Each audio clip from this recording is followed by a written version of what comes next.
What's that?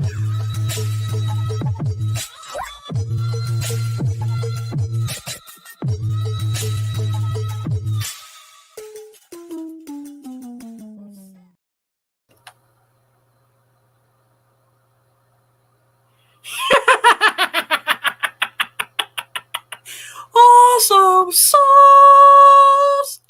Hello, everyone. This is Awesome Sauce Radio. I am your host, Blind Adam, the comic pimp.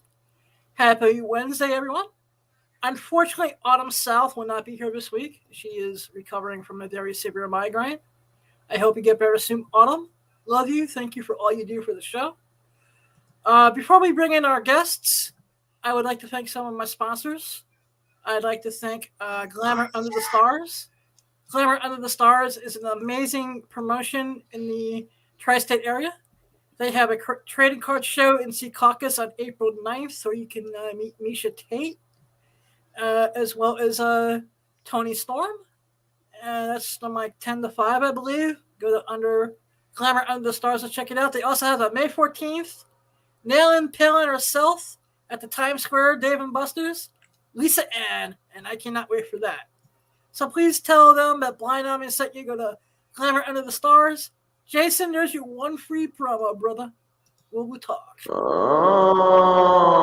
want to thank Pigs in Space. Also want to give a shout out to the Philadelphia Fan Expo. Fan Expo is happening this weekend, April 8th through the 10th.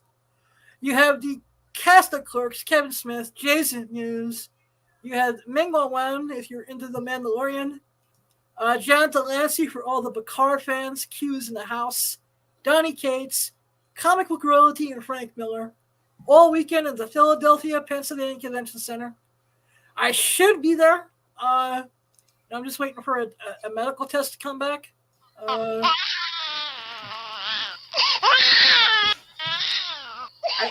I need to take the sound system away from him, man. It's just going cuckoo for Cocoa Pops. That. Also, I want to thank Exotica. Exotica is the sexiest convention on God's green earth. It's April 27th through May 2nd. And I don't know if a horse sound effect goes to that dude. But Katie Morgan and Stormy Daniels will be there. Lots of her peeps. So check out Exotica. Tell them Blind Adam and Awesome Sauce Radio sent you. Now I'd like to welcome one of my two guests this evening. We know him. We love him. He was on a few weeks ago. The CEO of Alterotic, Ivan Suderman. How you doing, brother? I'm good. How are you, sir? I'm doing good. Good. So I'm just going to assume that Misha is still en route. Yes, she's on the plane, and as soon as she lands, she's going to jump on her phone and be in here with us. All right, sweet. So, since the last time you were on, how did the toy drive go? It went very well. It was actually, was it a week and a half ago now? And we got a full truck of toys, and it was good. The good thing is like not a lot of people show up, but the ones that show up are actually very generous. And we actually had a handful of people send in gifts of toys as well. So happy with the result. That's great. Do you know when the next one is going to be, or? I'm going to try to do one during the summer. That's probably going to be for victims of domestic violence, because there are a lot of shelters out here in LA that it would be nice to donate some stuff to. That's awesome. Keep up the amazing work with that. That's just so amazing. Thank you. So what's been new since the last time you've been on? Let's see what's been going on. We got a couple of things coming up. We got XPW this weekend. My old boss, Rob Block, is back with his wrestling promotion. So I'm helping him out on a little scale. I'm not doing much for him, just maybe shooting some stuff here or there.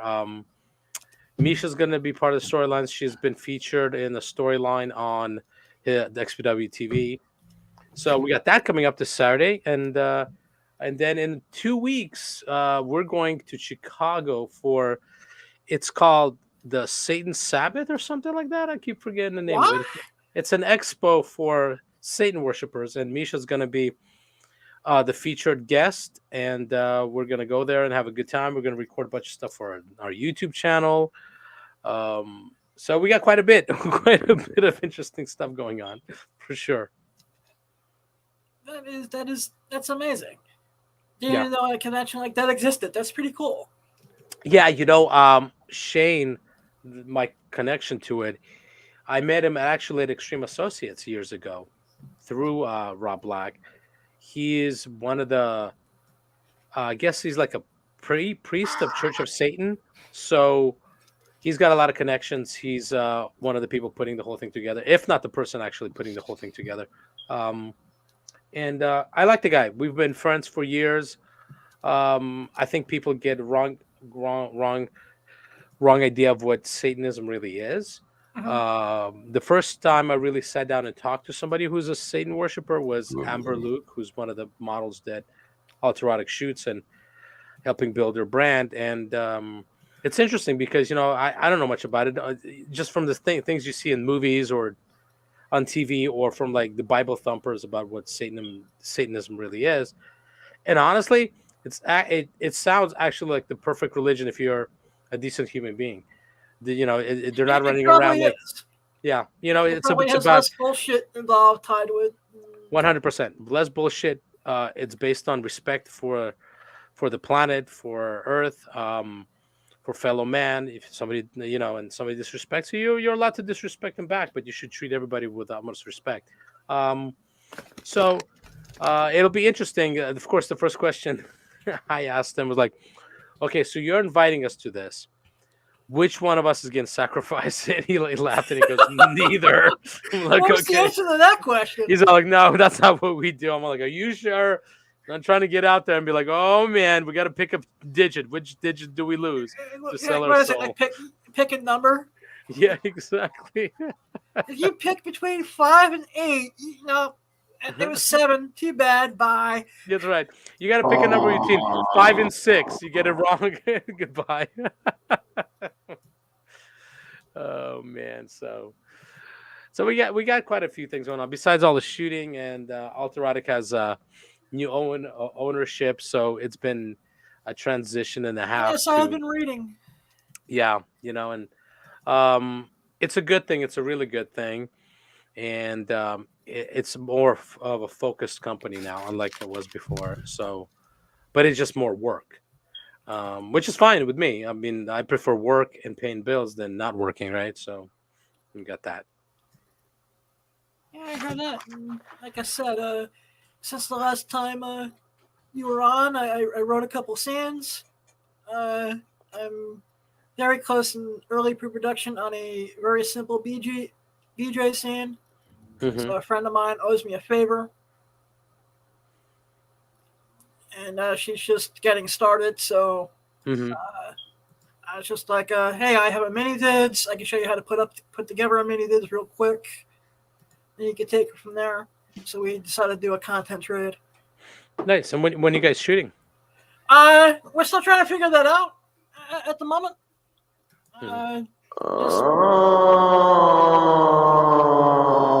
Someone needs to take away the new soundboard that my producer has. He's like a kid with in a candy store with all the sound effects. Right. Yes. That's what it sounds like. Yeah. So, we're gonna figure it out, and hopefully sometime in the next 2 weeks. Oh, there you go. So looking forward to that. And of course, I showed you the other thing I wrote, which, my dream project, and that's just one step at a time. Right, you got to win the lottery for that one. Yeah, or maybe sell off some kidneys and a couple pieces of comic book art. You can sell your semen, so you got that. You could go to the sperm bank. And they'll look at my sperm and they're like, nah, keep it. Like, nah, we didn't want this dust. Next. Yeah. Whoa. Excuse you. Okay. I also been really appreciative of your guys' podcast, the Two Russians, One America. Thank you. You know, it's funny, right? So, excuse me. All this Russia Ukraine thing happened, and we have our YouTube channel, Two Russians, One America, and we were gonna rename my podcast to Two Russians, One Podcast, and I I just had this weird feeling that if we keep it as Two Russians, One Podcast, we might not get a lot of people to come on it because people are so like, oh, Russian is like a dirty word now. So the YouTube channel kept that way, but the podcast right now we're playing with the name Morning Glory Little Bear, which is a play on words because my real name is Slava, and in Russian that means glory, and Morning Glory means morning wood. Yeah. And little bear means it like Russian bear, and Misha in Russian means bear. So it's literally our names combined into a weird kind of name, Morning Glory Little Bear. But I think we might go back to Two Russians, One Podcast because at the end of the day, we're proud to be Russians. We're not proud of what's happening, but we're proud Russians. And that's never going to change no matter what happens and who says what and what our media chooses to tell us.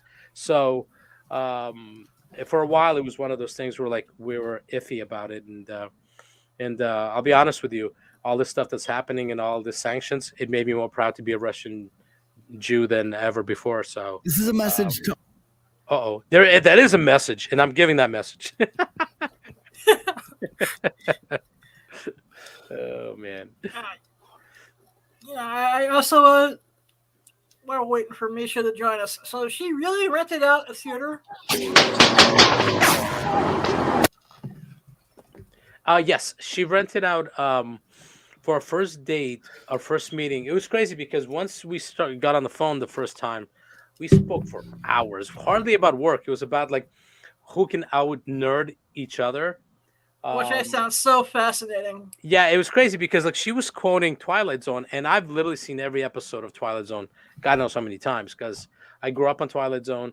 Anytime there's a holiday and they have the Twilight Zone marathon, I sit. New Year's Eve, I'm always I have to at least do an hour of the Twilight Zone marathon for it to feel like New Year's Eve. Yes, exactly. And so she was quoting Twilight Zone, and I actually didn't believe she was a girl because she emailed me with a phone number. So we texted at first, and then we got on the call, and I'm like, her voice is kind of deep, could be a guy. The stuff that she's into sounds like a guy, doesn't sound like a girl. I had to, because we weren't FaceTiming, we were just talking on the phone, and we didn't talk through like social media, so I didn't know if that was, when you talk to somebody through their official social media, you pretty much know it's them. Yeah. It was just an email and then a phone call.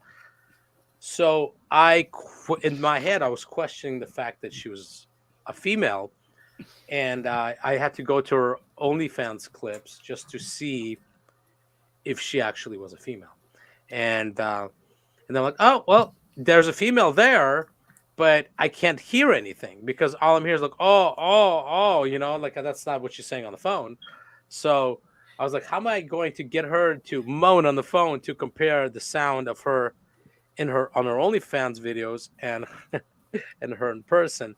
And then eventually we found her, and she was she was who she was, and she was supposed to actually come out to LA, and then she couldn't. Something changed, and I instantly texted her, said, "Can I come to see you?" And she's like, "Yeah, come on out right away." So within like a couple of days, I was out there, and she rented a theater. It was right before Christmas of 2020, and she surprised me. She goes, "I have a special date for us." She bought me. It was supposed to be like a hint of a gift, and she bought me a gremlin. The gremlin from it was a collector's edition from the theater one, where he's got like the Coke cup of Coke, popcorn. Oh and stuff yeah, like for that. when the scene for when they're in the movie theater. Yes, exactly. So I was like, okay, I don't know if we go to the movies or something. I didn't put two and two together completely. But then we go to the theater, and she's all like, "Close your eyes," and so I got my eyes closed. We walk into the theater, and then we walk into the actual theater and open my eyes. I'm like, "Okay, what's up?" And she goes, "I rented the whole theater for us to watch Gremlins together." So it was just us two watching Gremlins, and it was awesome. That's the night I knew I was in love with her. I when she went to the bathroom, I recorded myself talking to her just to send her the video, and I was like very, very emotional. Exactly, that's how I felt in my head. And when she came back, I was super emotional. Then she started crying, and it was literally we talked only for about a month, and we already kind of like head over heels for each other. So um, yeah, it was a kind of a love connection through very, very, very nerdy conversations. That's awesome. That's like the perfect love story for this podcast. What is your favorite episode of the Twilight Zone? God, the one that scared me the most and I had nightmares with was the doppelganger one, where where that woman at the bus station, Oh, okay. and she keeps seeing herself, her evil twin, and then she tells the guy about it, and he doesn't believe her, and she gets committed. Then he gets on the bus and sees his own doppelganger. That one to me was the scariest. No, no, Um, no, no. I obviously the one. Whoa. Obviously, the one that is probably the most famous is the one with William Shatner on the plane. Um, I like that one just because people are smoking on the plane in that episode, which is the best part. It's like they're smoking on the plane. To me, that's like the coolest thing that you could ever see is people smoking on a freaking plane. Um, but like I'm trying to think what other ones. The one I really like is the one the zoo. I think it was called the zoo where the three Earthlings land on Oh yeah, they land on the planet. yeah, and then and one of them survives, and the native planet people build them a Earth looking house, Yep. and then it winds up it's a cage, and he's in Bazinga! I love that episode. It's so cool because the reveal in I'm trying to remember the actor. The actor was the guy from Planet of the Apes. Roddy McDowell. Roddy McDowell, is that his name? Yeah, I think that's it. Yeah, yeah. So his expressions are so out there, and that first time where they open the walls open up and he sees he's in the cage. And all the Twilight Zone always had the best soundtracks. The soundtracks were so good, so distinct. Oh yeah, I love Twilight Zone. And then she was quoting Twilight Zone, and I was shocked. I had to actually go and Google to make sure she had the quotes right, and she did. That's Yeah. awesome. Yeah, I always thought the episode Walking Distance would make the perfect Twilight Zone porn parody. Which one is This that? is Sparta! I'm. There's a little bit of overkill with the sound effects. Thank you. Which one? Which episode was that? The one. The Walking Distance, the one where the ad executive, walks into the town where he grew up in, and he's trying to tell the younger version of himself, to enjoy this time in his life. Right. Yes. I always thought that would be like the perfect episode of the porn parody for some reason. Except you have to walk up to yourself as an 18-year-old. Yeah, exactly. There's a movie right now with Ryan Reynolds on, is it Netflix, where he's a time traveler and he goes back in time and finds himself as like an 11-year-old boy. It's kind of an interesting movie. It took me 3 sittings to watch it because I kept falling asleep. And I don't think I actually saw the end. I fell asleep during the end, and I didn't have enough energy to go back and watch it. Wow. And I love Ryan Reynolds. But that movie's like, meh. Like I said, my Netflix is the one streaming service I'm on the least these days. Mm-hmm. It's like Disney Plus, then Hulu, then HBO Max, and then Netflix. I have Amazon Prime,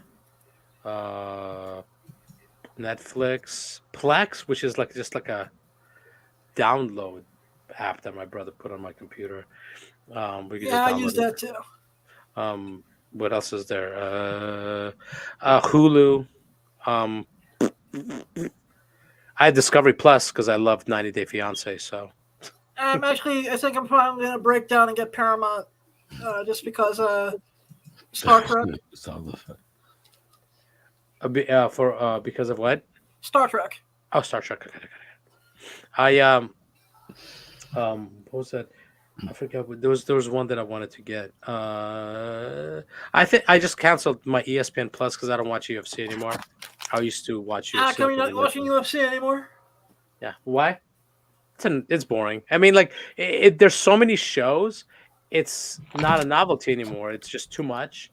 And I also feel like they take advantage of the fighters when it comes to pay, things like that. So, I just kind of like I used to I started watching UFCs when they first started from the first episode, from the first UFC one in Colorado through for years, and I think in the last year or so, I just kind of like got bored of it. Even I used to get at least the big events ordered, but it just becomes this revolving door of the same thing. Like at that point, like at least with wrestling, even though it's predetermined, it's entertaining and there's different storylines.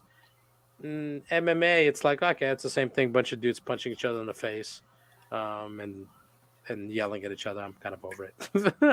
Maybe just because I'm too busy. I mean, that could be it. I'm sure if I had more free time, I'd probably wind up watching it. But yeah, we're just too busy. What's new in the Puma world at the moment? God, the problem with our company is that girls only want to shoot for their OnlyFans because it's easier for them. So we don't get a lot of production for a company. But I mean, it is what it is. I understand. Why go to a produced set and shoot when you could just shoot something with your cell phone with your boyfriend or your girlfriend or whoever. I think if you want to build a brand and actually look like a porn star, you do it the proper way. And, there are girls actually who hire camera people who know what they're doing to shoot their content because they care about the quality of their work. Some don't. And that's the difference between, I think, a bigger name and the person who's going to eventually make better money and have better content to monetize better than people who just strictly shoot on their cell phones or a camera on the tripod. So we're just kind of like, we're not in limbo, but we're not really shooting much. The only person that it's really shooting, a few people would be like Misha, Marika Hase, Nicole Aniston's about to start shooting again, Samantha Saint. Is Evelyn Eng still with you guys? Evelyn is she's with Alterotic, and she actually, we texted today, and she wants to come out towards the end of the month to start shooting. She hasn't shot for a while. She's just busy tattooing. She tattoos like a madman. She'll like leave town for 30 straight days and tattoo for 30 straight days. So she's back. She texted me something like in the third week of April. She's back from her trip. So Evelyn actually owns a tattoo shop when she's not shooting. She doesn't own. Well, she runs one, kind of runs one in Vegas, and she goes to Elko, Nevada to tattoo as well. So she's almost like a traveling tattoo artist, I guess, or at least has two homes where she tattoos. So that's kind of where she's at right now. But she's busy because she's a hot girl. She's a talented tattoo artist. She tattoos in her lingerie, so you can't lose. You can't lose. It's a win-win for everybody. You get a nice tattoo. You get a nice person to look at. So. Definitely. Like I said, because I have a tattoo that I want to get, but it's gonna take over like 10 hours worth of work. Mm-hmm. Yeah. Oh, yeah. Some of the tattooing. Oh my gosh. There's Misha's getting tattooed on Friday by this famous Russian tattoo artist. It's a couple, husband and wife. They're both Russian, and it's kind of funny because Misha is a boy's name in Russian, and she's been just messaging with a guy, and he calls her dude and bro because he thinks she's a guy. It'll be funny when we show up on Friday and he's gonna be like, "Whoa, what the hell?" So that'll be interesting. So what is she getting tattooed now to complement the gizmo and the face hugger? She's actually getting her neck tattooed. Her like where the Adam's apple would be, the front of her neck. She's getting a rose, photorealistic rose tattooed there. Um, she's wanted to get a rose tattooed there for a long time, and she was supposed to get tattooed by this tattoo artist before the pandemic started. And now that everything's kind of opening up, she's ready to get tattooed. Plus, it's expensive. Tattoos are super expensive, so she Oh needed yeah. to save some money to get it done. So that's the plan. She's gonna get tattooed Friday. Friday night, we're gonna go to Pomona, where XPW is gonna be, so we can shoot some promos and God knows what else, and then be there all day Saturday for the show. Misha and I are actually doing a podcast tomorrow about XPW, so I could tell my stories and how I got involved with the XPW and a few really interesting stories. Plus, we're going to be putting together. I got approval from Rob Black for this weapon, and I have a giant red disco ball, and we're going to glue thumbtacks to it, and we're going to bring it to the show as a weapon Oh wow. for somebody to use. So while we're doing the podcast tomorrow, I thought about having us glue these thumbtacks on this disco ball. So while we're doing the podcast, it'll be kind of funny. It'll be great visual because we videotape all our podcasts, so it'll be good visual as well. You think we can hook something up with Mr. Black so I can put annoying producers in the still cage and have the first blindfolded death match? Amazon, stop. I could try. He's a busy dude.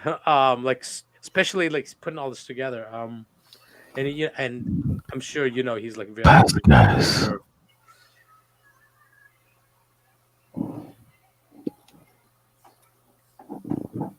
Sorry, I got distracted for a second. It's okay.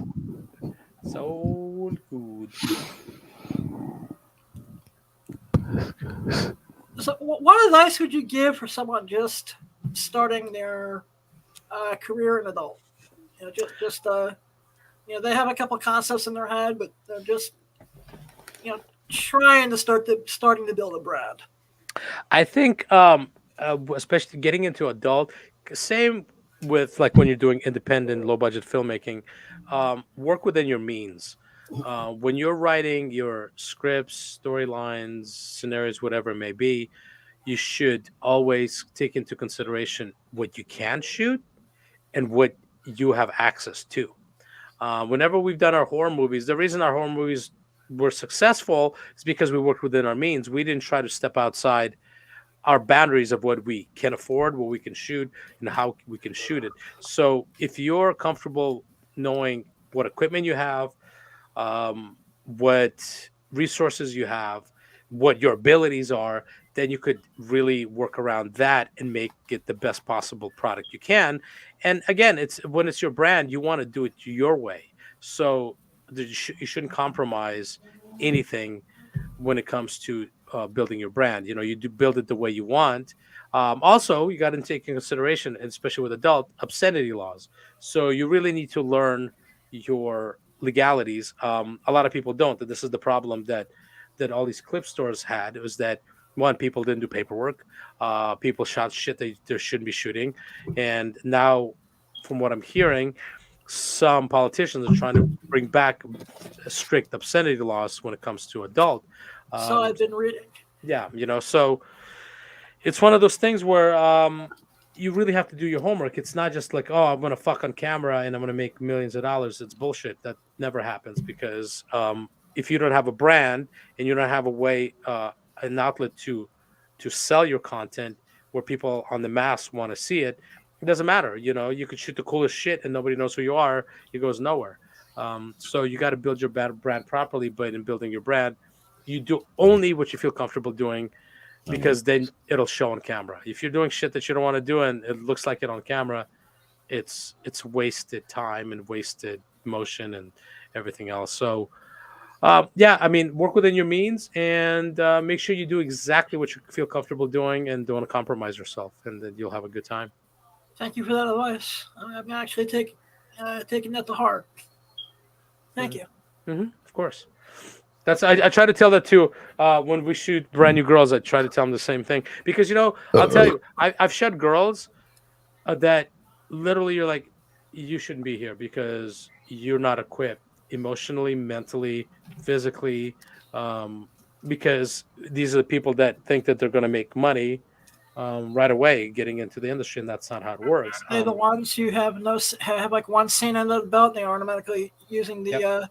moniker porn star. Porn star, exactly. When I was on last time, did I tell you the story about this brand new girl that I've heard it on other podcasts throughout Uh-huh. the Demon Seed Radio network, and as well as listening to your show. That's a keeper. Finally, after all these sound effects, we got one that I actually like. Woohoo!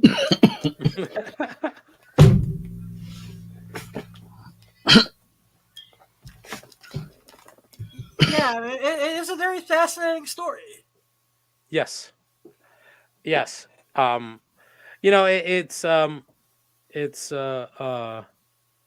of those things where people really need to do their homework before jumping in, because once you get into the adult industry, no matter how you shoot it, once it's out there, some doors close for you. I mean, like I've known, or at least heard of stories of teachers being fired because they were in Playboy magazine or whatever else, where stuff comes out about them.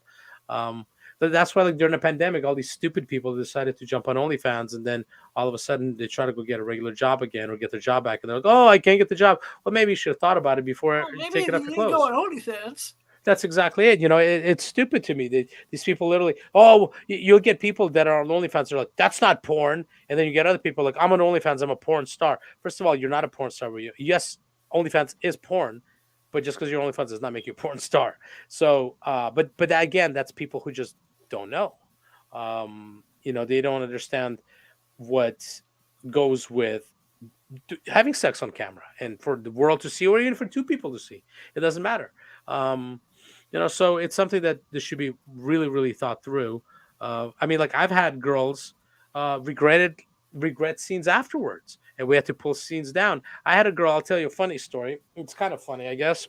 So years ago, when I was with Anabolic, I started this shooting these scenes. What eventually made it into a website called One Girl, One Camera. So I would give, like, if I was shooting a girl, I would give her extra $100. I would give her a camera with a small tripod, and I would leave the room. And I would tell her, shoot anywhere between 10 and 15 minutes of you walking around, showing that you're by yourself. Shoot yourself in the mirror, and then masturbate. 10 to 15 minutes. That's all I need. I'm not going to be in the room. You're not going to be creeped out. It's just you doing it. You don't want to do it. You don't have to. She was already there to make, whatever money she was going to make on the scene. And I was like, hey, I'll give you extra $100 if you want to do this. Most girls went for it. Some said like, I'm not interested. Some wanted a little bit more. And then I started shooting girls also. I would just give them $300. I would rent a hotel room, and they would get there. I would hand them the camera, and I would leave. And they would shoot stuff. So I had all these scenes, and there was one girl that was a civilian. She wasn't in the industry.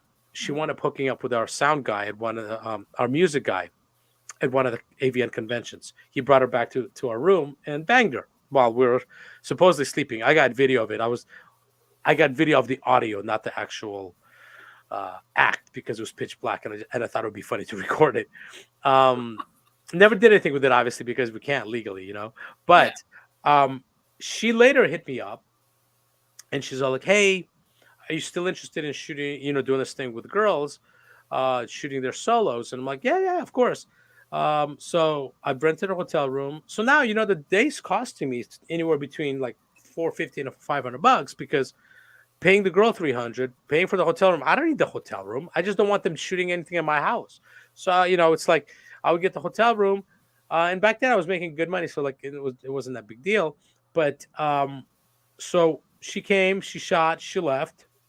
And a few years after that, or a year after that or something like that, the music guy, my friend, hits me up. He's like, "Oh, I've been hooking up with her again," and he's like, the crazy thing is, her fiance or husband, I think it was fiance, is overseas serving in Afghanistan.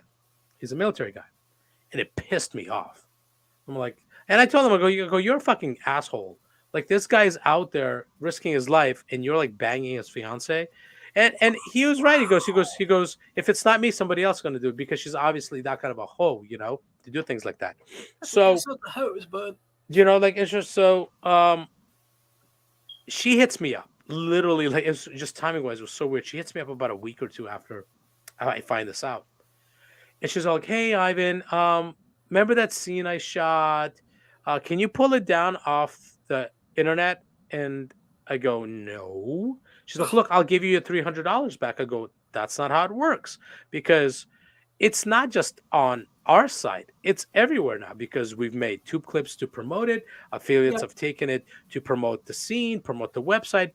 I can't pull any of that down. That's not how it works." I go, "You shot it. You did paperwork. I mean, like, I could possibly pull the scene, but it's not going to go off the whole internet. It's just that it's there." And she's like, "Oh, like," and then she starts giving me a sob story. And she goes, "Well, my fiance is overseas serving in the military, and I don't want him seeing me out there like that on the internet doing porn." So I come back with, I go, "So let me get this straight.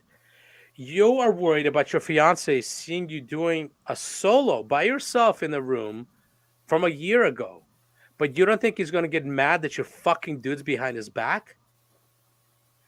Silence. well, I was gonna say, how many pins were you able to hear on the hit the floor after that? Exactly. And I was livid. I'm like, "You're fucking worried, you selfish bitch. You're worried about this solo that he's not. She didn't touch anybody. She didn't touch me. She didn't touch anybody else. She shot a solo and she went home and she got $300 cash. And she wants that pulled down because is worried about his feelings. But she's not worried about his feelings when she's fucking people behind his back, because he doesn't know about it."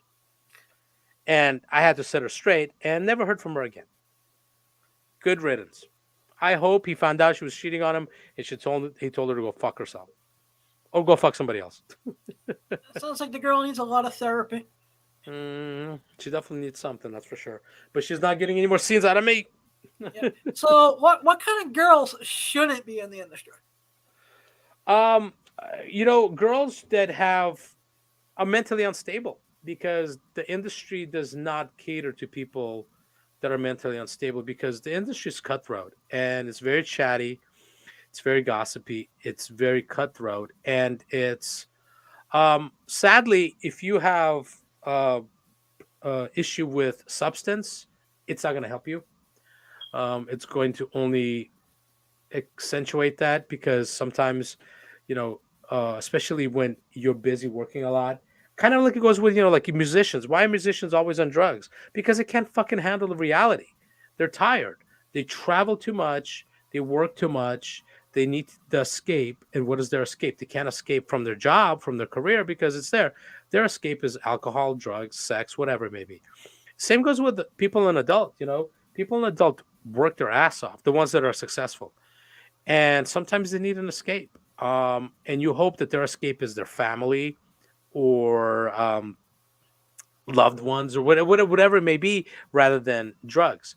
Unfortunately, it's not for some people. And I got into 20 years ago, and I saw my ex every time she came out here to work. She was from Pennsylvania. She would, not all the time, but a lot of times, she would fall off the wagon. She did really hardcore scenes. She did really hardcore anal scenes. And sometimes she had to numb herself. I didn't know later, till we weren't together anymore, the extent of her drug use. Um, when she was with me, she got clean, but then once in a while she would fall off the wagon. Depends who she shot for, what those assholes had on set, what they did to her on set, what they said to her on set. So you have to be very strong-willed. You have to be strong with yourself. You definitely should not be 18 years old out of high school getting into porn, unless you have a clear head. And I've worked with 30-year-olds that are completely unprofessional and immature, and I've worked with 18-year-olds who are completely professional and amazing. And so it's not an age thing; it's a maturity thing. One of the most mature people I ever worked with was Sasha Grey. She was 18 years old, straight out of high school, and she was a joy, a pleasure, wonderful, intelligent human being. I met her Um, twice, and mhm. she was a sweetheart. She's amazing, like, and the funny thing is there were so many haters in the industry when she left. Da, da, da, da, she doesn't give a fuck about the industry. She used the industry to springboard herself to a better career. Good for her. Oh yeah. Why are you gonna? What the only people that bitched about her are people that were jealous. That's the reality of it. Oh yeah, Um, of course. And if anyone wants to see one of Stan Lee's greatest cameos, it's in mhm. an episode of Entourage Yes, where he's looking at Sasha Grey, and it's almost like Stan Lee's out of character for a second, just smiling. yeah, right. Yeah. Um, and Elsa Jean. I worked with Elsa Jean. We were supposed to do her website years ago, and she was 18, I think 18, maybe 19, and the most professional and dedicated to her business. Oh, Misha's calling me. Oh, let's see what she's. Should we pick it up? Yeah. Let's see. Misha, you're on speakerphone, and I'm doing the podcast right now. Where are you? I literally just landed, and every time I fly Delta, they remind me why I fly Southwest. So, can I log in on the podcast myself? I was going to call and see if you were on. Yeah, I'm on right now. We've been talking a lot of shit about you. So you better get on here and kill the rumors. I'm going to hop on the podcast right now. Okay. Two sound effects that I like. Line, so I just wanted to call and see if you were on. Yep. I've been buying time with some really good stories, probably better stories than you. So you take your time getting on here. Actually, get your ass on here now. Hurry up. Okay. I'll be on in just a minute. Okay, there you go. She's gonna be on right now. Thank you. Bye. So, what was I talking about? Oh my God, she's interrupted me. I forgot already. What was I talking about? We were talking about girls who are 18 may not be the best suited to get into the industry. Some Right. of them are immature, and then you had 30-year-olds at times Yes. that were more immature than the 18-year-olds. Yes. Yeah. Oh yeah, I was talking about Elsa Jean, how professional she Yeah. was. She was wonderful. She was even like days she had shoots. She was like, "Can I come in at least shoot a solo before I go and do a shoot, paid shoot?" She was wonderful. She was wonderful to work with, very professional. Because like, look, the whole age thing is so interesting to me because so at 11:59 p.m. you're legal to do porn. And then 11:59 p.m. and 59 seconds hits midnight. Now you're legal to do porn. So what? That extra second makes you what? More mature, more responsible. You're mentally prepared to fly out to LA or Florida or wherever it may be to bang a bunch of dudes. No, that's not reality. I mean, I understand legally it is, but there should just be more of a thought process to get in it than just an age thing. There really should be, and a lot of people are in my industry talk about this. There should be some sort of a test, maturity test, something that for people to get in so they can comprehend what they're jumping into. Um, it's important because it's not like we're changing tires or changing an oil in a car. This is like it's a very intimate industry. Oh yeah. And and so and every set and it's not like you're working with the same people. You're every day you're working with different people. Every day you're working with different director, production crew, company, talent. Sometimes you don't even know the talent's real name or what their hangups are or what they even look like until you show up. And then you have to have sex with them. You're not just reading a book with them. You're having sex with them. The most intimate thing you could do with somebody. So mentally, you have to be prepared for it. How many people outside of porn walk around and are like, oh, that person's gross. Oh, I would never touch that person. Oh, this person's hot. These kind of people I'm into. When you're in porn, you don't. That's not an option. When years ago, this is actually a funny story. Sorry, I'm going on the tangent. I just That's popped the 5 fine. hour. I'm. This is the most educational interview and podcast I've had in the last couple of years. where I'm taking notes on what I need to do to step my game up. So thank you very much for sharing your time and your knowledge. Oh no, no, I love storytelling to a point. Sometimes I'm like, I talk too much. I'll tell you a funny story. So years ago, um, it's kind of a funny thing that when younger girls or younger looking girls would get in the industry years ago, they they all assume it's like a dating service. You're gonna bang the hottest dudes, the hottest girls, and things like that. That's not reality because you know what No, porn is a fantasy. Porn and for guys like you and me, our fantasy is not a guy with a six pack banging a hot girl. No, our fantasy a guy who looks like us banging that hot girl. You know what I mean? Like that's not saying we're not hot. We're hot in our own way, but we're yeah, not you running around know, with fucking six it packs took and 30 years for nerd culture to finally. that's exactly it. That's exactly it. It You know, took 30 so years in the the Marvel MCU to make nerd culture a thing where it's I can walk into a bank with a Captain America shirt on. look who's that? Who is that? Oh my Hi. god. Hi, I Misha, Misha. apologize. Welcome to I Awesome Sauce apologize. Radio. Misha, I Thank dare for you to you. cough right now. I dare for you to cough right now. Yeah, I wish. I apologize that I'm so late. I am at Los Angeles International Airport, so we know how that can be. Yeah, did Uh, you have a safe flight into LA? I did have a safe flight, so thank you. Thank you. What are you guys talking about? I was trying to like listen to a little bit about it, but We were I talking wanted to about jump in. just suggestions on for people getting into the industry. Ivan is the one that knows that probably more than anyone in this whole world. The Yeah, answer to that question. So let me finish this one quick story. Then we're gonna let Misha ramble because Misha likes to ramble too. I So, ramble because I had a stroke. oh That's yeah, why. she rambles, but she forgets what she's saying, so that's why she has to repeat herself over and over again.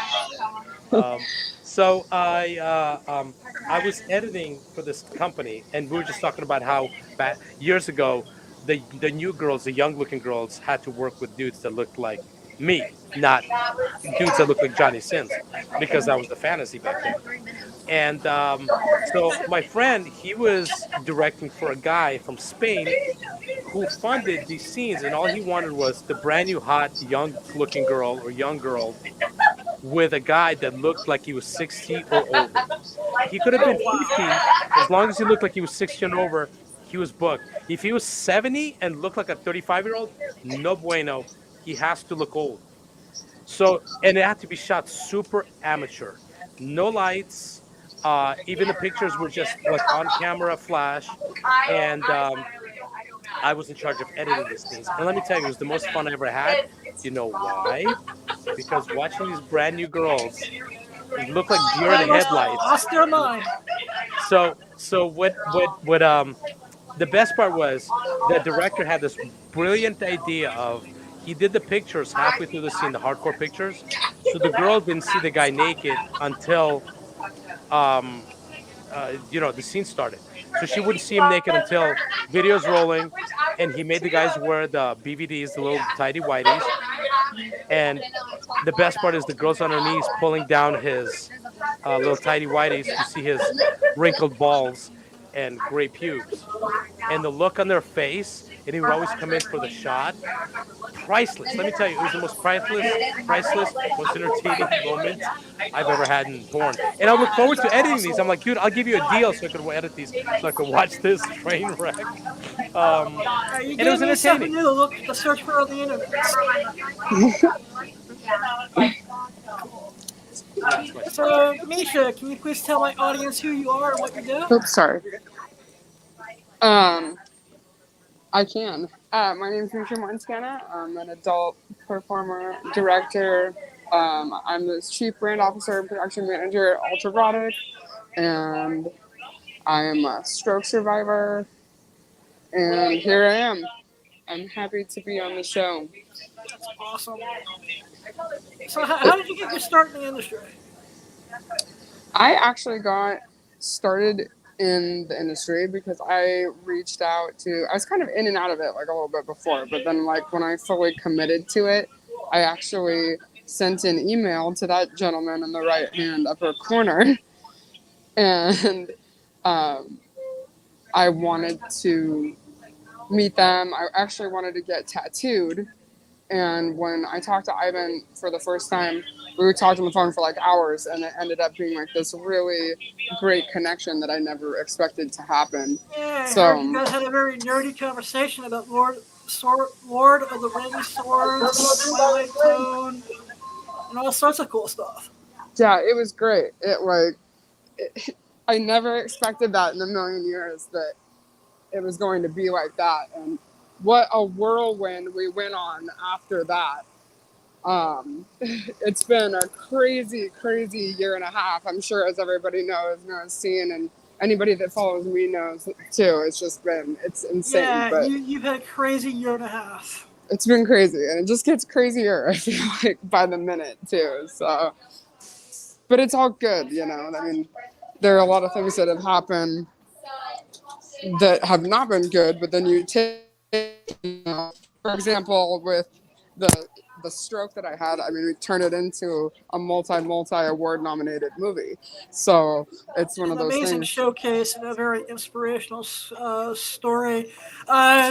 So, were there any symptoms that the stroke was coming on, or did it just happen out of the blue? You know, I wasn't feeling well like the week prior to having the stroke. I felt strange, but otherwise there wasn't really anything drastic. Like when you have a stroke, the first thing that I noticed was that I couldn't talk. And from that, you know, then you start feeling like I still have paralysis on the right side of my face because my face dropped out and my right arm and right hand went completely numb. And that's scary, but it's also not like something extremely drastically wrong with you where you think like I have to get somewhere like right away, like to the hospital. It was one of those things like I knew something was wrong, but I didn't think it was serious until the next day, because when those symptoms come on, you're supposed to go right away to the hospital. And I did not go. I actually went to sleep, and then I went in the morning, and when I woke up, I was like, there's something seriously wrong with me. So I drove myself 2.5 hours to the hospital, and then immediately they were like, yeah, you are having a stroke. You need to be admitted. And I just still couldn't believe it. At the time, I had thought like maybe it was an allergic reaction or something strange. Like I never thought in a million years that I was actually having a stroke. So it was a pretty surreal experience, and I still don't believe it, like to an extent. And I don't think I've ever like allowed myself to recover 100% from it either, because it's just one of those things that it happened and I haven't really gotten a grasp on that. And I don't know, it's a weird thing to have happen, but I think people need to realize that I look like I have recovered, but I mentally and internally have not. I guess my next part of the question was, you know, how is the recovery process? I think it's ongoing probably for the rest of my life, unfortunately. And I've noticed in the last like couple weeks, like, so my year stroke anniversary, I'm trying to find somewhere that's quiet, but I can't. I'm walking around LA, I was trying to find somewhere quiet. Yeah, right. My stroke anniversary is next week, so it'll be a year, which is absolutely crazy to me. I remember watching the YouTube video when I was doing research. I was like, wow. It's crazy. It's pretty wild. Like, I still can't believe it's been a year. But I was speaking to a fellow survivor that was saying that it's not uncommon to have symptoms kind of come back after a year. So that's what I'm kind of experiencing and dealing with, a lot of like residuals coming back after a year. It's kind of a strange phenomenon, but we've been dealing with that as it goes. For the most part, I think physically I've recovered quite a bit. I had heart surgery, as everyone knows, like a month after I had the stroke, and I was wearing the heart monitor in the scene that I did that was nominated for best sex scene. So COVID. something. COVID. She's got Don't say that out loud. COVID. That's Ivan's like favorite thing to do, by the way. Yeah, I like to cough in the elevators. I should bring him to New York. And we would have a lot of fun together. I swallowed the wrong way. I'm so sorry. Yeah, she usually doesn't. So that's I know. why she's coughing. Not used to it. Yeah. All right, so you really have the alien face hugger tattooed on your pussy. I do. I have the alien facehugger was an idea that I came up with after a series of other things that were going to be tattooed. And I was like, oh my god, what if we do alien face grabber?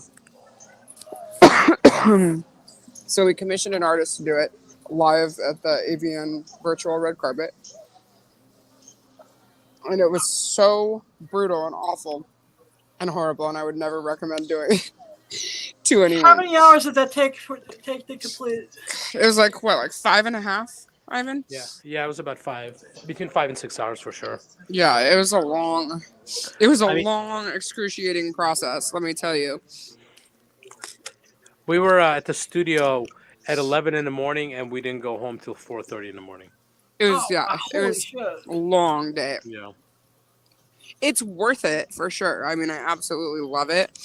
But it was, I mean, I've given birth, so I can say that it's comparable to that. It was worse than that. I'm trying to find a cough document. And out of everything in pop culture, you decided on the face hugger. I did.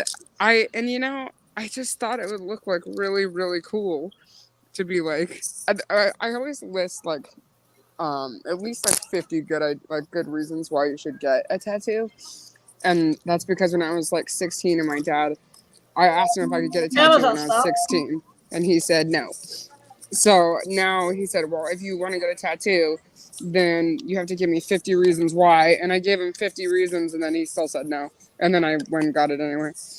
But What did you get? The first one, it was a Lord of the Rings tramp stamp that I have. It's pretty sweet. So I don't know why he would ever say no to that, right? Did you ask him about your vagina tattoo? If you could get it tattooed?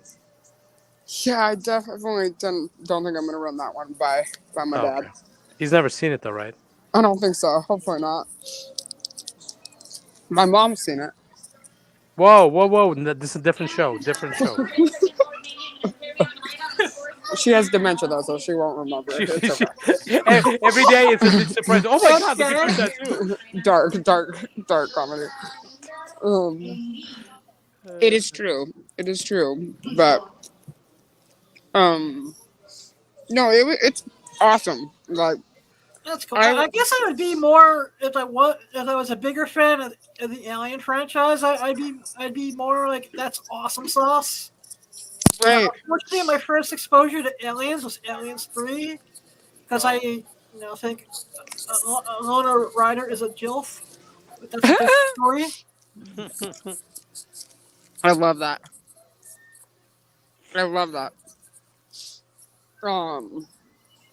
Have you watched all the Aliens? Yes, I have. Which one's your favorite? It's still Aliens 3, because it's the first one I ever saw. It's not a bad one. Is that the one in prison? The space prison? Yeah. I have the whole box set of all the Alien movies. Do you? Yeah. Is it on VHS? Go fuck yourself. It's via DVD. I guess it's this new entertainment format. Go fuck yourself that I haven't heard of yet. That's right. I actually been going through, because I have like 600 DVDs, so I've been going through all my crates of DVDs so I could sell them, and I found a whole crate of old VHS. Boys in the Hood on VHS, Menace to Some Society of on those go VHS. for really sick money right now, VHS tapes. Yeah, they really do. It's this Maybe whole that- collector's market now. I was like, I was looking Yeah, at prices. I was like, holy shit. It's like the nostalgia thing, like the 90s stuff is all doing really well. 80s. 80s, 90s. Well, if you're in Ivan's era, it's like the 1880s. Yeah. I have hieroglyphics in my cave from the first I movie. have some stuff written on the wall somewhere. Yeah, It's like chiseled that in. was the first porn I did. I was chiseling it on my cave wall. It makes sense. It makes sense. So, Misha, what is the process like of getting fucked and having a tattoo done at the same time like? Well, with that particular one, I couldn't do, obviously, like a full scene after that, but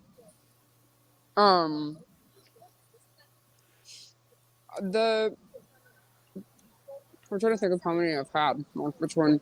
I really like I saw little clips on YouTube of you and Evelyn Inc. Working together at certain points. Evelyn is usually the one who does tattoo me when we do scenes, so it's like we have such a good like bond and relationship like on and off the screen.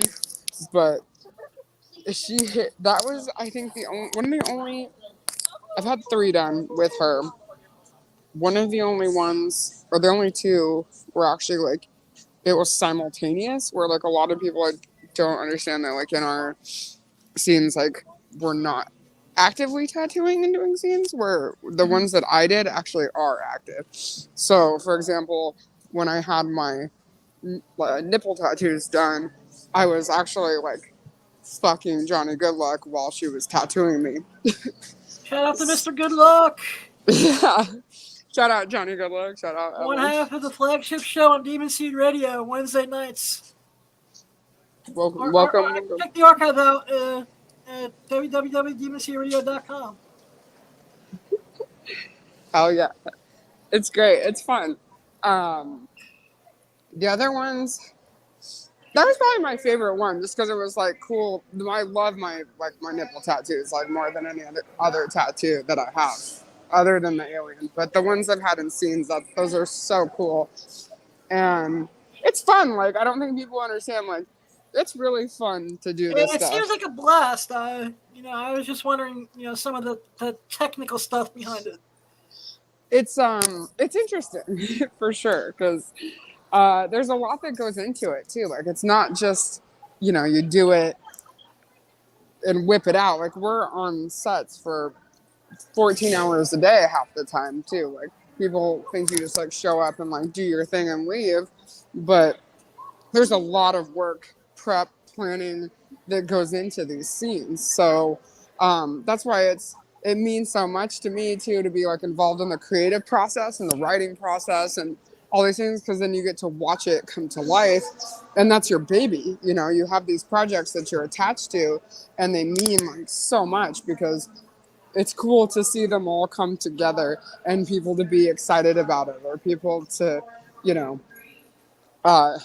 gravitate to certain like projects more than others. It's a really fun thing to be involved in, and I love it more than anything. I honestly like writing, directing is almost more fun to me than performing half the time too. Yeah, and I know that you did that showcase for Puma, and it's an amazing piece. Everyone should go check that out. Thank you. How emotionally draining was that? Because you revealed a lot. I didn't ever want to actually reveal all those things that I revealed. Like, ironically enough, I've always been kind of a private person, and certain elements of my life, my personal life, have been kept secret intentionally, because I already give so much of myself physically, and then obviously like privacy wise, we don't have a lot of privacy. So there were some things that I just always wanted to keep sacred. But then when I sat down and thought about it, I'm like, how can I sit there and try to advocate for humanizing an industry if I don't fully commit to it myself and make myself an example, which is incredibly uncomfortable to do. And I thought it could be dangerous potentially. I thought it could be a lot of different things. Fortunately, I really think that it has been more of positive than negative. Like, I really think it's a positive thing. It's one of the most inspirational things I've witnessed, and it just Thank makes me you. want to be the Stevie Adam. Wonder of adult entertainment even more. Well, Well, whenever blind. you It's just some people got all PC at me at an event. It's like, we don't think you should call yourself Blind Adam. oh God, Like, you need to, it's like, I'm blind and my name's Adam. What do you want me to do? Use the last name Wonders anyways. I love it. I think you know what, the climate that we're in, it's difficult to be expressive or even like comedic nowadays. But like, Yeah. I think owning that, no one has a right to say to you, especially since you are the one who is blind. Like, Yeah, you should be the one who, like, I don't think you should talk to me when you can see and I can't. It was like your email Will Ryder, who gave me the whole concept. He's like, why don't you just call yourself Blind Adam in the first place? Many years ago. I love it. Just like it's stuck. As it should, right? Yeah. Like, that's how it should be. I don't know. I think people are like just so sensitive, and it's a weird culture to like try to operate in. And before we all get canceled, they'll probably have to stop there. Oh, yeah, and I just, every time I talk with my friends within the disabled community, it's just like if you've been PC canceled yet and say that you can't call yourself deaf anymore or blind or whatever the offensive term is now, it's like, did you get PC whitewashed yet? Right. No, that's what I actually had a really interesting conversation with someone a couple days ago. So my son, as everyone knows, has CP, but my son's also half black. So, and the person who I was talking to is half black themselves. And this is one of those days, this is just a random conversation that you have with strangers. But he was throwing around like the N-word, and then his white friend was throwing it around. And I was great. And I was like, oh my God, like, but then I was asking him, like, because he said it was okay for his friend to say it. And I was curious about that. I'm like, why do you think that is? And he's like, honestly, it's just a word. And he's like, you should say it too, which I refuse. I absolutely refuse. He was like, you should say it. Everyone should say it, because then it takes the power away from it. He's like, you should tell your son to say it. You should tell him not to be offended if people say it to him. And I never really thought about it from that perspective before, like, but I've never heard that perspective on that particular issue. But it's kind of interesting to hear but then again, that's someone who has a right to talk about that, right? Like, Exactly. Where if I said that, then it wouldn't be appropriate. So, but even him saying it was kind of like shocking to hear it from him, because you're like, oh, really? Like, okay. And then just say it casually. But I kind of agree with it to an extent. If you give people the power, then they're going to use it against you, So it was an interesting conversation. But so speaking of your son, I know he has CP. What are some of the challenges you face as raising a son with a disability? I've gotten so used to it now, where if you asked me that same question a few years ago, I probably would have had a different answer. There are a lot of challenges that come with it. It's a lot. I mean, we integrate all these different appointments and therapies and school, and he's got a neurologist and an allergist and a pulmonologist and like all these different doctors that we see regularly, but it just is incorporated into our routine.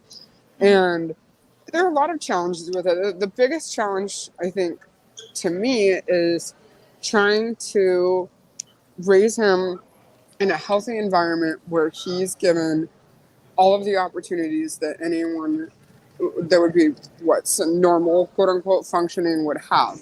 So Yeah. that's the most important thing to me, is that he can have, a decent life and not have it be centered around This his way, disability. like I said, the one thing I want to do, and the reason I'm in this industry specifically, is I want to create a world where any disabled person, despite their disability, can go after any dream they wish. And when they're doing their thing at an event, they don't have people come up and go, "Are you really blind? How does a blind person do this?" Right. I had that at Exotica last year where someone goes, "Are you really blind?" And No, I just I got pretend the like. question during the day. It's like I snapped at them. I'm like, I was like, "We're sorry." And I'm like, that's not the first thing you should ask someone No. when you meet them for the first time. Oh my God. It's horrible. No, but that's an incredible cause. And I really think that, people like you and us, like, working on these things and putting ourselves out there, like, people understand how difficult it is too to, like, be vulnerable and to be kind of a martyr for the cause on a lot of these issues. Like, we're putting ourselves out there in the hope that it does good for others, at the detriment potentially of ourselves. Like, and that's the hardest thing to do. Like, you don't realize how much you sacrifice until you are sacrificing it. So, and I don't think people either realize, like, I didn't even realize, like, how much of a toll it actually takes on me. So it's hard, but I think it's worthwhile, and I don't think that we should stop trying to fight for those causes too. It will make a difference. It has made a difference, and it'll continue to. So Yeah. So I get my next question is how do we start to open up the doors for people who are of age with special needs that want to get into this wonderful family we call the adult entertainment industry? I actually had a conversation with someone about this a couple months ago, where it brings up an interesting issue of consent, I think, is the biggest thing. But, like, I encourage everyone that wants to be in this industry to jump in and do it. What I would caution, though, and I would be 100%, honest with people, is that there is a lot to it. Like, when you jump into adult, I always tell people to think about, one, picture every other door that you had to open, close it. And are you okay with that? Also, See, I just slammed the door. For me, I know there were certain doors, because of the pencil pushers involved, I just slammed those doors shut. And I said, I'm doing this or I'm going to die trying. And I'm coming back here and shove my AVN up your ass. fuck yeah, 100%. But that's how it should be.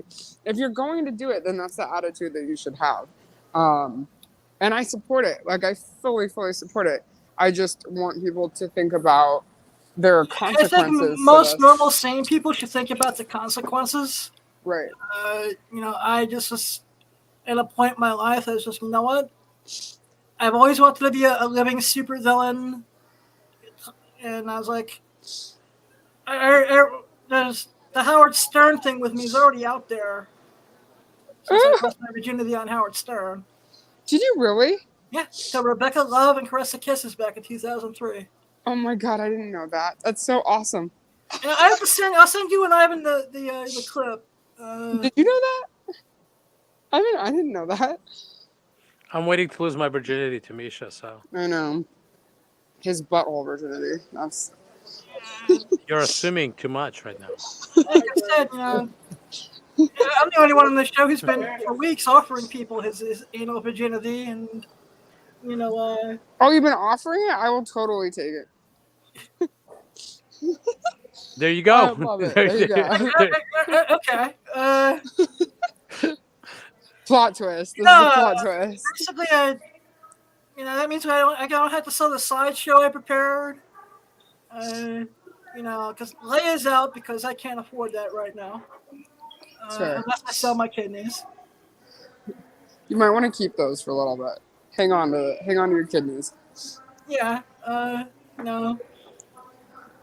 Everyone, food for thought. Because I promised someone very near who's no longer with us that if a blind fat clown can get fucked in the ass, then one day the world would be equal for everybody. There you go. Then you have to hold on to that. Yeah. Are you a Star Trek fan? I'm actually not. I've just never got into Star Trek the same way that I've been into other things. I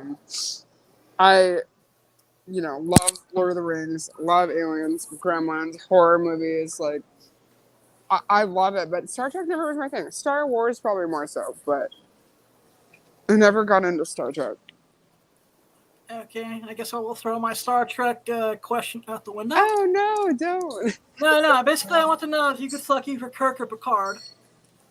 So I don't even know the reference. That's how bad I am. Captain Kirk, Captain Picard, Starship Enterprise. Did you see that episode of Black Mirror on Netflix about that? Basically, it's like a Star Trek episode where the guy gets stuck in a Star Trek episode. No. I have not seen that yet. It's the I most haven't seen that amazing. either. I've seen it probably like 5 or 6 times. It's the most amazing thing I've ever seen. Oh, no way. Yeah, by far, it's so fucking good. We have to watch it. Okay.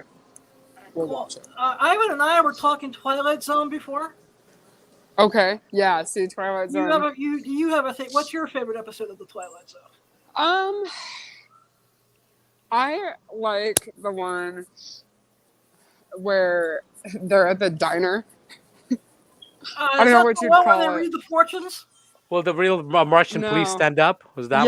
Yeah. That one. I love.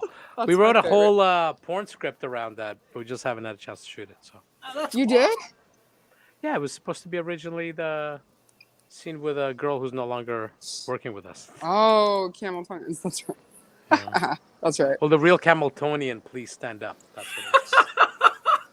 That's great. Yeah, my favorite episode is between Walking Distance and Kick the Cat. Kick the can. Oh, Yeah, kick the that's a good cat. one. That's a good one too. Kick the can. Kick the can. Not kick the cat. Just kidding. Kick the can.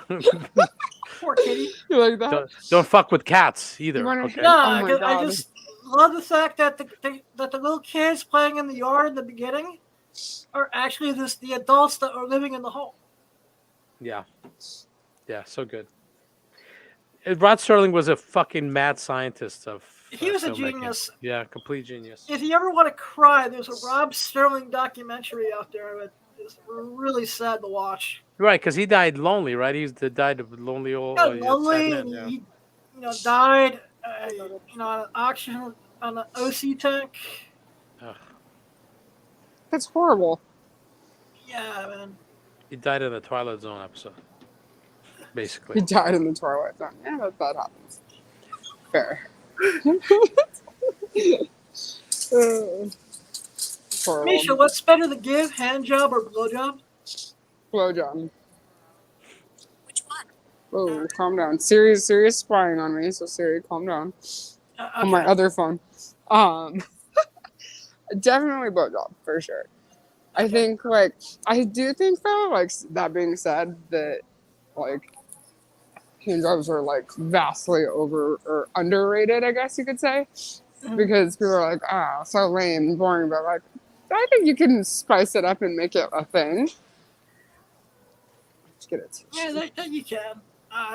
And I hope my friend with benefits, I'll keep nameless, is listening to this section. Because we were having you just helped solve the disagreement. Oh, see? Okay, well, what do you say? I think she can, my friend, she can start out with a hand job. And you can kind of use the hand like the Braille system because we're Yeah, there you go. in the visually impaired blind community. Okay. Go to the blowjob section. Wrong way.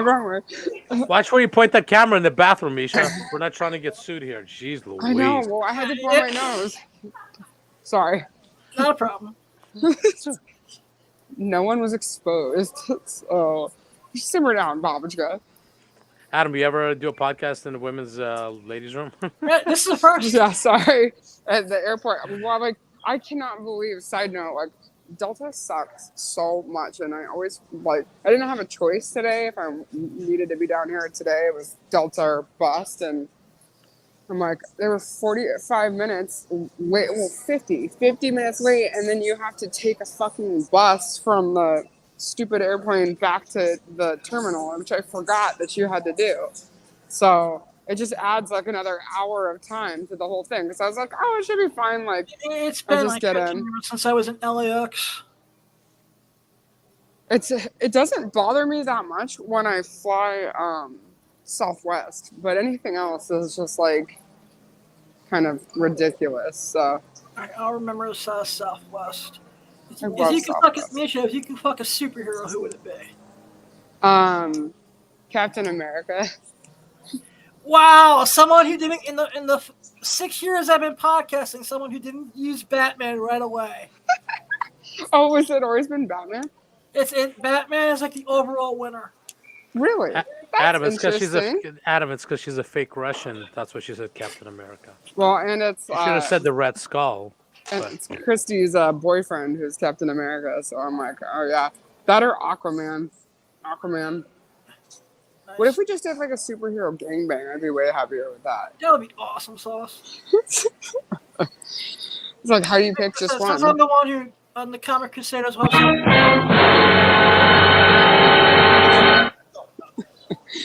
I love it. Yeah, that is my favorite sound effect of the night. Thank you, producer. Thank you. Wow, that's great. Yeah, like I said, I was a fan of all the extreme comic stuff. I love all of Axel's. I'm really pumped for a Spidey pool with I am too. Blake Blossom Yeah. playing Spider-Gwen. Yeah, I think that one's gonna be great. I mean, the way that they do stuff, they have just the most like outrageous budgets and stuff too. So, it's gonna be cool no matter. And then Seth Campbell as Deadpool is just a blast to watch. Yeah. I gave a copy of because it's on YouTube, just the plot version of the Deadpool Triple X thing. Mm-hmm. And one of my friends is like, this is better than the real mainstream movie. Yeah, it is. you better So watch much yourselves. fun. Ron Reynolds is the man, okay? I know. I know that. That's like Ivan's hall pass too, is Ryan Reynolds, which I honestly same. He's my hall pass too.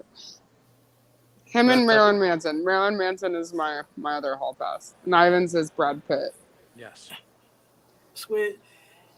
Misha, what advice would you give to newcomers? Just either thinking or just getting into the industry?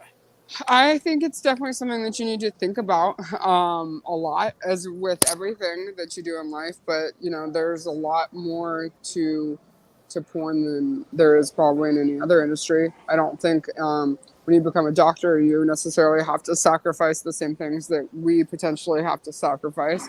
But I mean, the happiest decision I ever made was to be in porn, because I was involved in politics for a long time. I thought about going to law school at one point. I have 2 different degrees in psychology and political science. So like I had opportunities to do all kinds of things, and I dabbled in a bunch of them, and I just like realized that I was never happy or fully satisfied doing those jobs. And so for me, that took me 10 years to figure out. And I almost think that was like a perfect amount of time to have, because you need to think about these things. You need to consider the consequences, and is this something that you really want to do, and how can you turn it into a business and a brand that is sustaining. I think that's a mistake that most people make, is they have this kind of like stripper hooker mentality where you get fast cash and you spend it and there's no investment. and you Yeah, make that sounds- money and spend it. Yeah. Eventually, the good times are going to end, and you're going to be like, wait, I have no money left? What the fuck? Right. Yeah, it's like you don't have any money, and then I love it. And then you leave, broke and bitter and all these things. Like, you have to have a plan in place, and you have to figure out a way to give your brand longevity and have an exit plan. Think about, it's not just something that you can do forever either. I mean, you have to plan around, it's a physical job that is heavily rooted in, superficial beauty. I think these days it's probably better than ever because, like, for example, I'm 32 years old. People my age are, a few years ago would have been retiring from porn. Instead, I decided to start it. So, but I think the climate that we're in right now has given me the opportunity to do that. So I like that, but it's also not something that I want to do physically forever. When you're in your 60s. And No, definitely at not. the age of a Christy Canyon or a Ginger Lynn, God bless them. Good for them. I mean, 100%. Like, 100%. All right, that's three sound effects I think that are awesome sauce. I love or it. a fart or a burp or wait, I should shut up because that's all we're gonna hear now. No, it's great. It's great. See? That's Ivan. Excuse me. Ivan. So is there a like you guys both have one of the most romantic stories of starting a relationship in a career I've ever heard? Thank you. Did you guys think it would when you first got the email from Misha, you thought everything would be the way it is? Definitely not, because the problem also is with people is that they're on their best behavior when they first reach out to you, and then eventually their true colors come out. So you just never know, and especially in our industry, you're not going to get a lot of people that are grounded in our industry. So yeah, it was definitely a pleasant surprise. So and that's the reason it worked out is because Misha's very grounded, because she's got more going for her than just, well, she fucks on camera. She's got a whole life that most people don't get or understand. So she's grounded because of her entire life and her background. Yeah. Thanks, Bobble Shrimp. That was me So crying. Misha, what's your involvement with XPW? I know there's the King of the Death Match is coming up. I don't want to give like a whole lot away, but I'm definitely involved with it. I'm sure people can tell from the storylines that I'm involved with it, and I'm super excited. I can't wait. I actually I want to start training too to wrestle. I can try to take bumps. I'm old, so I can't fully do it, but I mean, I'd love to be able to get in the ring and take some bumps and do the thing. I think it'd be a lot of fun. So I'm really looking forward to it. It's this Saturday, April 9th, at the Derby Room. And is it Fairfax? Is it Pomona? Pomona. I always say Paloma. Isn't there Paloma too? There's a Gia Paloma that used to be in the industry, but that's a Maybe different type that's of why. Paloma. Is she retired now? I have not. Yeah. Yeah, she's a makeup artist now. She's Yeah. very New York based, so I know who she is. Last I heard, she was doing makeup in LA, but I haven't spoken to her in years. Yeah, last time I saw her, it was on at Heroes. Excuse you, Misha. Jesus Christ. I know, I'm so sorry. Was that a fart or a queef? I have no freaking clue, man. Misha could queef on command, by the way. I was just gonna say I can't do it right this second. Misha but- queef right now. You just did. We just heard you. Yeah, we just heard it in the airport too. I know. You're gonna get arrested. You got Naughty. COVID in your vagina. It's a new superhero named Kwafika. Oh. Queen Laquifa, that's her name. Queen Laquifa. That's me. So one of your nicknames is the Anal Kitty. How did that come about? The anal kitty? Is that what you said? Yeah. Alien. Oh, alien. I was like, yeah, it might be in like a couple months. Adam is nicknamed the Blind Pegger. Any advice for doing anal for the first time? I'm probably not the one to ask because I don't do it. Okay, fair enough. But I am going to be doing it in a project that Ivan and I have coming up. Did you tell him, Ivan, No. about Texas No, we're Alcohol starting Massacre? tonight. We're gonna stick fingers in Misha's butt to like get a track. Got him! Got him! Hey, chick. I can't wait. I have a producer who's got a new soundboard, and he's like a 5-year-old who's with a new toy. I love it. I It's love awesome. it. That's fun. Oh no, The sounds it's are a fun. blast. I'm still getting used to it. A little bit. I love it. I love it. Adam is just hating. Oh! Okay. Cool. So if you can make a parody of any TV show or movie, what would it be?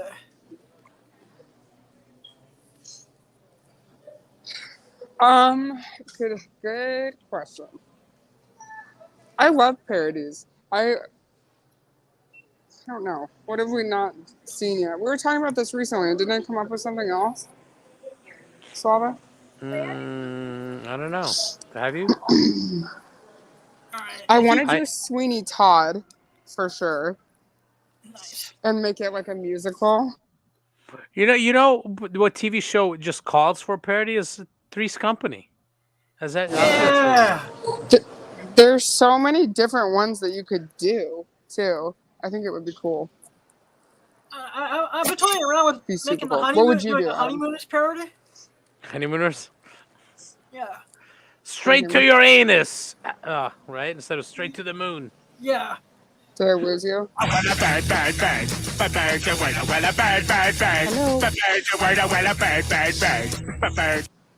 There was a Family Guy I parody. lost all my sound. You lost it. Can you hear us? Yes. Can you hear She me? can't hear. Misha can't hear us. She went deaf. Did we lose Misha? Yeah. Did I she's, lose you? Yeah. We got interrupted by Peter Griffin. I'm gonna text her right now because I think she can't hear us. Oh, she's gone. We can hear you. She's gone. She's gone. She's probably in the middle of an airport where there's probably no reception. That's probably Alright, well, something. I'm gonna thank her for being a guest.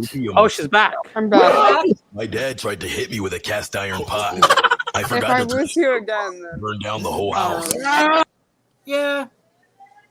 But it's a pleasure being on too. So Yeah, this has been a blast, and I thank you for taking time out of your flight in from no. what part of Nevada? I live in northern Nevada, so in Reno. It's a lot of fun. All right, so one part of Nevada I have not had the pleasure of going to yet. Oh, you have to come up. It's super fun. Ask Ivan. We have a lot of fun up there. So Cool. The next time I'm in town, because I'm actually coming in for Amazing Las Vegas Comic Con. yeah, that's great. So definitely I'll let you guys know what I'm out. Yes. Do it, please. Yeah, thank you, Adam. It's been an absolute And I pleasure. really want to apologize. thank you. That's You such a like nightmare. Thank you for ruining the emotional moment I was just gonna have, but that's cool. Bunghole. Sorry. That's what we need. We need to be for some butthead porn parody. Mm-hmm. Oh, that would be dope. I would love Because I that. could just be watching like old school porn clips. Yeah. Janet Jameson's cool. Yeah. Let's do it.